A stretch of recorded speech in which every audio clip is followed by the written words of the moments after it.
Hello everyone, आज है 3 जून और आज इस वीडियो में हम बात करेंगे आईडीएफसी फर्स्ट बैंक के बारे में।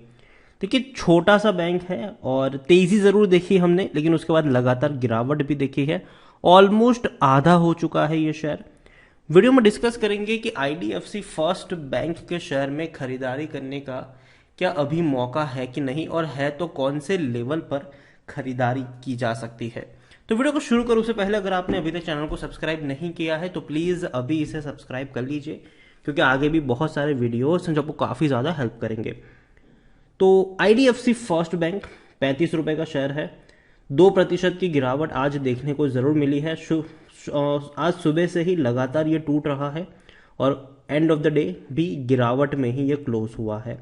एक महीने में 7.5% की गिरावट है।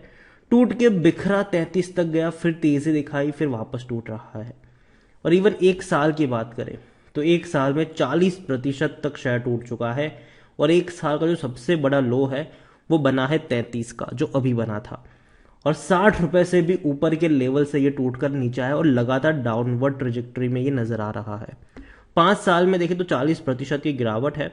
कोविड के वक्त ये 18 रुपए तक टूट गया था, लेकिन उसके बाद बैंक ने अच्छे नतीजे रिपोर्ट किए और पूरे साल अच्छे रिजल्ट्स आते रहे और शेयर भागता चला गया। लेकिन जब इस साल की शुरुआत में बैंक ने हैवी लॉस दिखाया था और वो यहां पे था, 60 रुपए का शेयर था और 630 करोड़ का लॉस पहले ही क्वार्टर में फाइनेंशियल ईयर 2022 में दिखाया था और एक झटके में टूट के पहुंच गया 40 रुपए पर। तेजी बनी, लेकिन उसके बाद कई सारे फैक्टर नजर आए। अगर हम बात करें, रशिया यूक्रेन क्राइसिस ने मार्केट को तोड़ा और उसमें ये भी टूटा है वहां पर। उसके अलावा इन्फ्लेशन ने मार्केट को तोड़ रहा है और ये अब लगातार टूट रहा है। और इवन सिचुएशन अगर आप इन्फ्लेशन की देखें तो वो ग्लोबली है। ठीक है, ग्लोबली सिचुएशन बनी हुई है और इसके साथ साथ यूएस और चाइना दोनों जगह पर कोविड के केसेस है वो भी लगातार तेजी से बढ़ रहे हैं, तो वो भी एक खतरा यहां पर नजर आया है। IDFC first bank large cap share है, 22,000 करोड़ से भी ज्यादा का इसका मार्केट कैप है और 1.5 करोड़ के आसपास का वॉल्यूम है। बड़ी क्वांटिटी में शेयर इसके ट्रेड हो रहे हैं और बैंक ने पिछले कुछ क्वार्टर्स में अच्छे प्रॉफिट रिपोर्ट किए हैं। देखो, फाइनेंशियल ईयर 2022 का पहला ही क्वार्टर खराब था इनके लिए, जहां पर 630 करोड़ का लॉस दिखाया था। लेकिन दूसरे क्वार्टर में बैंक ने 150 करोड़ का प्रॉफिट दिखाया, तीसरे क्वार्टर में 280 करोड़ का प्रॉफिट दिखाया और चौथे क्वार्टर में 340 करोड़ से भी ज्यादा का मुनाफा कमा के दिखाया। तो पहला क्वार्टर खराब था, लेकिन उसके बाद के 3 क्वार्टर में लगातार ग्रोथ यहां पर देखने को मिला जरूर है।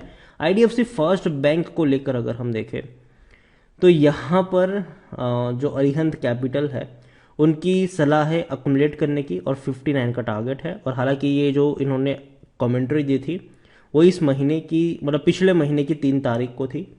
और आईसीआईसीआई डायरेक्ट की भी खरीदारी की सलाह है, 56 का टारगेट है। और उन्होंने भी जो खरीदारी की सलाह दी थी वो पिछले महीने की 3 तारीख को, मतलब 30 दिन पहले, मान लो 30-31 दिन पहले की ये कमेंट्री है।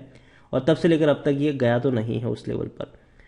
77% लोग according to Moneycontrol user कह रहे कि बेचो और भाग जाओ, जबकि 22% लोग खरीदने की बात करें और 1% लोग होल्ड करने की भी बात यहां पर कर रहे हैं। यहां पर एक और चीज अगर आप देखो कंपनी के, तो रेवेन्यू तो इंक्रीज हुए हैं। इवन 2022 में सबसे हाईएस्ट रेवेन्यू इस बैंक ने कमाए 17,000 करोड़ से भी ज्यादा का। और जहां तक बात करें इनके प्रॉफिट्स की, तो डेफिनेटली प्रॉफिट कम है 22 में 21 के मुकाबले। लेकिन अच्छी बात है कि पिछले 3 क्वार्टर में अगर आप देखो तो प्रॉफिट में बहुत ज्यादा बढ़ोतरी हुई है, तो ये एक अच्छा संकेत है, उसको इग्नोर तो नहीं कर सकते हम। आईडीएफसी फर्स्ट बैंक खरीदारी करने का सही मौका है, क्योंकि शेयर ओवरबॉट जोन में नहीं है। 40% एनालिस्ट कहते हैं खरीदारी करो। यहाँ पर पी 170 का नहीं है, ये डेटा थोड़ा सा रॉन्ग यहाँ पर नजर आ रहा है टिकर टैप में। और कोई भी रेड फ्लैग अभी के लिए नजर नहीं आ रहा है। यहाँ पर अगर आप होल्डिंग्स की बात करें, शेयर होल्डिंग पैटर्न की बात करें, तो 36.49% की होल्डिंग है प्रमोटर के पास, 3.65 mutual fund, 5.94% domestic institution, 13.48 FIS के पास है और 40.44% की होल्डिंग रिटेल और अदर पार्टीज के पास देखने को मिल रही है। उसमें से भी जो कोर रिटेलर्स है उनके पास 14.86% की होल्डिंग नजर आ रही है। देखो, आईडीएफसी फर्स्ट बैंक मैं पहले भी कह चुका हूं, मैं अब भी कहूंगा कि मैं इस बैंक को अभी के लिए लॉन्ग टर्म के लिए प्रीफर नहीं करता हूं। मैं शॉर्ट टर्म का गेम यहाँ पे खेलना पसंद करूंगा हाल फिलहाल में।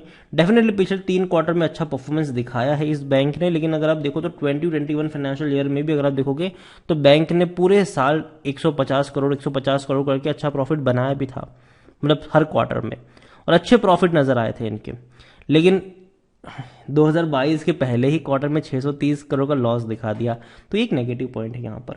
लेकिन मेरे हिसाब से बैंक में पोटेंशियल है, ठीक है, आप इसको टोटली इग्नोर तो नहीं कर सकते, क्योंकि देखो आईडीएफसी फर्स्ट बैंक के शुरुआती दौर में आपको लॉसेस देखने को इसीलिए भी मिल रहे हैं क्योंकि देखो बैंक नया था, बैंक को कई ज़्यादा खर्चे करने पड़ते हैं अपने ब्रांड वैल्यू को सेटअप करने के लिए। उसके अलावा एटीएम इनको सेटअप करने होते हैं, बैंक की नई नई ब्रांचेस खोलनी रहती है, तो खर्चे होते हैं यहाँ पर। तो वो खर्चे नज़र भी आए हमें, और इसीलिए बैंक प्रॉफिट में नहीं था अब तक। अगर आप देखो पिछले कुछ सालों में देखो तो बैंक लॉस ही कर रहा था, लेकिन पिछले 2 सालों में बैंक एटलीस्ट प्रॉफिट में आया है, ठीक है। और धीरे धीरे मैनेजमेंट की कमेंट्री ये भी है कि अब इनके जो खर्चे हैं वो कम होने वाले हैं, खास करके जो बैंक की ब्रांचेस खोलने के बाद जो अब नई ब्रांच खोलना अब वो धीरे धीरे कम होने वाला है, क्योंकि ऑलरेडी कई सारी ब्रांच सेटअप हो चुकी है इनकी, मशीन जो है वो सेटअप हो चुकी है इनकी। ब्रांडिंग को लेकर अगर आप देखो तो ब्रांडिंग भैया हो रही है इनकी, तो वो खर्चे इनके कम होंगे। और दूसरी तरफ कंपनी बैंक के अगर खर्चे कम होंगे तो जिसका मतलब यह है कि इनके मार्जिन अच्छे होंगे और उसमें आपको बढ़ोतरी भी देखने को मिल सकती है। तो ओवरऑल मैं इतना ही कहूंगा आईडीएफसी फर्स्ट बैंक को लेकर कि डेफिनेटली ये कोई उतना बेहतरीन भी नहीं है कि आप जाके बहुत बड़ा पैसा लगा दो। और अभी अगर मैं बात करूँ तो ये डाउनवर्ड ट्रेजेक्टरी में नजर आया है, अगर आप देखो तो ये लगातार टूट रहा है, ठीक है। पिछले महीने अक्टूबर से लेकर अब तक ये लगातार टूटा है, और जो सपोर्ट 40 रुपए का पहले नजर आता था वो भी टूटकर कई ज्यादा नीचे बिखर चुका है। तो जहां तक अभी नेक्स्ट लेवल की अगर मैं बात करूं तो नेक्स्ट लेवल का जो सपोर्ट यहां पे नजर आ रहा है वो आ रहा है 33 रुपए के आसपास।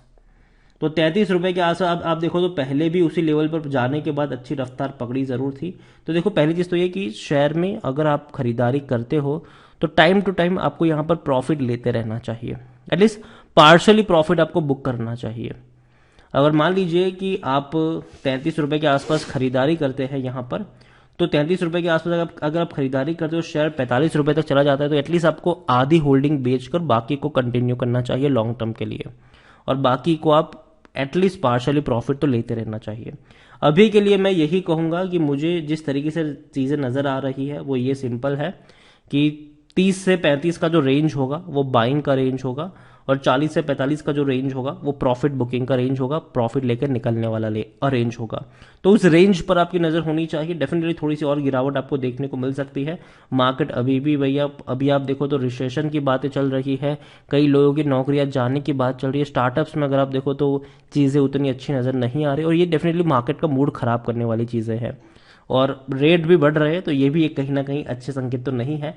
लेकिन मार्केट जब भी टूटा है भैया, मार्केट ने हमेशा बाउंस बैक किया है और आगे भी करता रहेगा। तो यही कहूंगा आपसे कि आईडीएफसी फर्स्ट बैंक 30 से 35 के रेंज पर नजर होनी चाहिए, लेकिन कोई बहुत बड़ा इन्वेस्टमेंट भी करके मत बैठ जाइएगा, हल्का फुल्का निवेश आप कर सकते हो। और 40 से 45 का जो रेंज होगा वो प्रॉफिट बुकिंग का रेंज होगा। वीडियो को यहीं पे एंड करूंगा, पसंद आया हो तो लाइक कर शेयर करें, चैनल पर अगर पहली बार आए तो प्लीज सब्सक्राइब करें, और आईडीएफसी फर्स्ट बैंक के बारे में आप क्या सोचते हैं वो भी आप मुझे कमेंट में लिखकर बता सकते हैं। Thank you.